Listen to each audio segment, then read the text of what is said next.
তো প্রিয় দেশবাসী, আমি শুরুতে আপনাদের কাছে সবার কাছে ক্ষমা প্রার্থী। আমার বিষয়গুলো নিয়ে অনলাইনে মিথ্যাচার যাগুলো হচ্ছে সব ছাড়ানো হইতেছে। আমি আজকে একটু সুস্থ আছি, তো আমার জন্য সবাই দোয়া করবেন, যেহেতু আমি আপনাদেরকে ভালো ভালো ভিডিও আমি আপনাদের কাছে রিপ্রেজেন্ট করতে পারি। তো আমার বিষয়গুলা যারা নিয়ে কথা বলছে, দুইজনের তো আপনারা সবাই চিনেন, এই বিষয়গুলা নিয়ে কথা বলছে।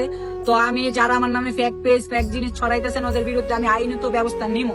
নেওয়ার যাগুলা আছে আমি সবগুলা যে আইডি গুলার নামে মিথ্যাচার ছড়ানো হইতাছে ওইগুলার নামে ব্যবস্থা নিব। তো আমি এখন মোটামুটি সুস্থ আছি, তো সামনে ভালো কিছু উপহার দেব।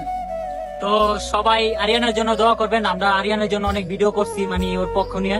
তো সবাই তার জন্য দোয়া করবেন। বর্তমানে একটু সুস্থ আছে, আর সামনে কিছু ভালো কিছু দিব এরকম আশা করা যায়। তো সবাই দোয়া করবেন।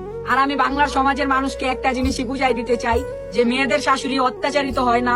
যে আজকে আমাদের হাজার হাজার পুরুষ মানে অত্যাচারের বুক করতেছে, এগুলা মানে প্রকাশ করতে পারতেছে না যে কিভাবে একটা শাশুড়ির কাছে অত্যাচারিত হয়। শুধু মেয়েরা না, ছেলেরাও হয়। এগুলাই আমি সমাজের মানুষের দেখাই দিতে পারবো ইনশাল্লাহ, যদি আপনারা আমার সাপোর্ট করেন।